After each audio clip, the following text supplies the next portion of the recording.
دنیا پوری قانون کے مطابق چلتی ہے، ہم بھی قانون کے مطابق چلتے ہیں اور چیزیں تبھی سموتھ ہوتی ہیں جب قانون کے مطابق چلیں. لیکن ایک قانون کو جب ہمارا پڑوسی نہیں مانتا اور وہ ایک ایسا قانون جس سے ہم سب سے زیادہ متاثر ہو سکتے ہیں اور جس کے بارے میں یہ کہا جاتا ہے کہ اگلی آنے والی جنگ پاک بھارت پانی پر ہوگی، تو اس قسم کا جب وہ ڈیسیجن لے لیتا ہے تو ہمارے آپشنز کیا ہیں؟ دیکھیں، سب سے پہلے تو آپ کے سننے والوں کو سلام ہو، اور یہاں پر دو تین باتیں بہت ہی امپورٹنٹ ہیں. ایک تو یہ کہ بڑی لمبی چوڑی آپ نے گفتگو کی.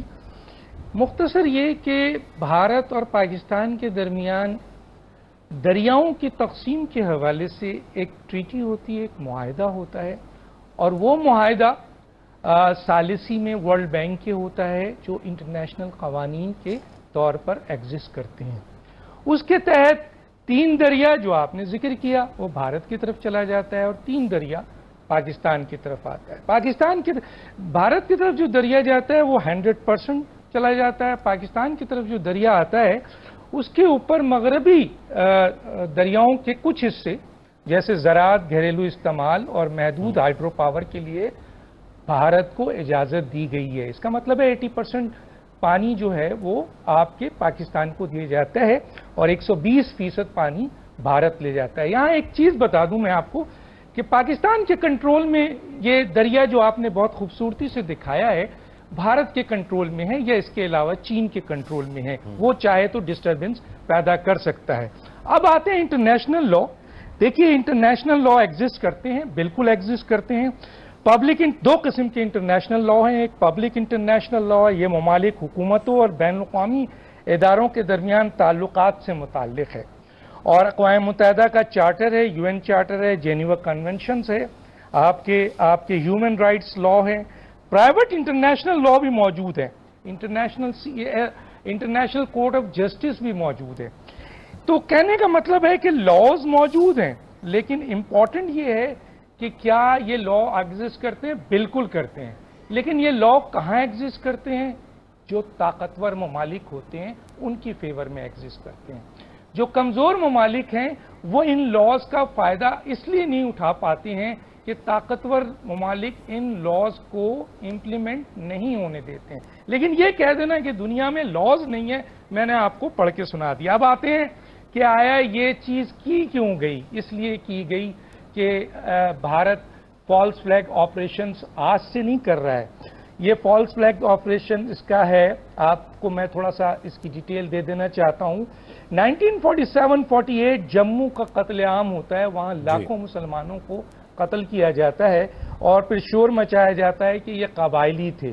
اس کے بعد سانحہ گنڈالون ناگا قبائل کے قتل کا الزام مقامی تحریکوں پہ ڈالا جاتا ہے، حقیقت میں بھارتی فوج ملوث تھی.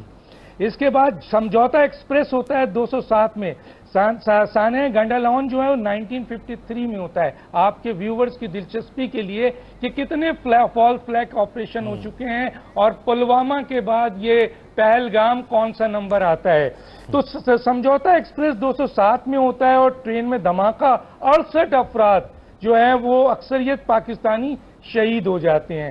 ہندو انتہا پسند تنظیمیں RSS سے تعلق رکھنے والے افراد اس میں ثابت ہوتے ہیں. پھر ممبئی حملہ آپ کو پتا ہے 26/11/2008 میں ہوتا ہے، 170 کے قریب لوگ مارے گئے. بھارت نے فوری طور پر پاکستان پہ الزام لگا دیا. سوالیہ مسئلہ ہیمانت کراکرے کا قتل ہوا جو ہندو انتہا پسند نیٹ ورک کو بے نقاب کر گیا. آپ کو پتا ہے یہ اوپن ہوا تھا معاملہ. پٹھان کوٹ 2016 ایئر بیس پر حملہ، بھارت نے پاکستان پر الزام لگایا مگر شواہد نہیں دے سکا. اڑی حملہ 2016، اس میں فوجی کے کیمپ پر حملہ ہوا، فوری پاکستان پر الزام لگایا. سرجیکل اسٹرائک کا ڈرامہ کیا لیکن خود بھارتی صحافیوں نے، ان کی اپوزیشن نے اس کو ایکسپوز کر دیا. پھر ایک اڑی معاملہ 219 پہ ہوا، پلوامہ حملہ 219 پہ ہوا. کچھ دھماکے میں 40 سے زیادہ تقریباً 45-47 فوجی ان کے مارے گئے. انہوں نے اس کو پاکستان پہ تھوپ دیا، سرجیکائل بھی، بالا کوٹ بھی، پھر پاکستان نے ایکسپوز کیا. یعنی آپ سمجھتے ہیں کہ یہ رویہ، ڈاکٹر صاحب آپ یہ سمجھتے ہیں کہ یہ رویہ کوئی نیا نہیں ہے ہمارے لیے بھی؟ امپورٹنٹ نیوز دے دوں. جی ڈاکٹر صاحب فرمائیے. ایک امپورٹنٹ نیوز دے دوں کہ دیکھیں پاکستان تو بہت کمزور ہے اپنے میڈیا وارفیئر پہ، بہت ہی کمزور ہے، لیکن جو آپ کے یورپ کی ایک بہت بڑی تحقیقاتی آرگنائزیشن ہے EU ڈس انفو لیب، اس نے یہ ایکسپوز کیا 2020 میں کہ پلوامہ کا جو واقعہ ہوا تھا اس میں بھارت نے وہ سارا کا سارا ڈرامہ تھا، اور اس نے یہ بتایا کہ بھارت گزشتہ 15 سال سے 750 اپنے لیبز جو اس کے میڈیا لیبز ہیں جس کے ذریعے 160 کنٹری میں یہ پروپیگنڈا کرتا ہے، ٹھیک ہے، جعلی صحافی، جعلی نیوز پیپر، جعلی تھنک ٹینکس، جعلی ممبرز، اور ڈاکٹر دانش صاحب صرف بات یہاں تک نہیں ہے، ہم نے دیکھا کہ ان کے اسپائی قطر میں بھی پکڑے جاتے ہیں، وہ کینیڈا کی سوائل پر جا کر بھی کارروائیاں کرتے ہیں، اس قسم کے یہ بھی شواہد موجود ہیں، لیکن ہمارا اس میں گلا یا اعتراض یہی ہوتا ہے کہ پھر ان کے خلاف اس طرح کی انٹرنیشنل لاز کے مطابق کارروائی کیوں نہیں کی جاتی۔ میں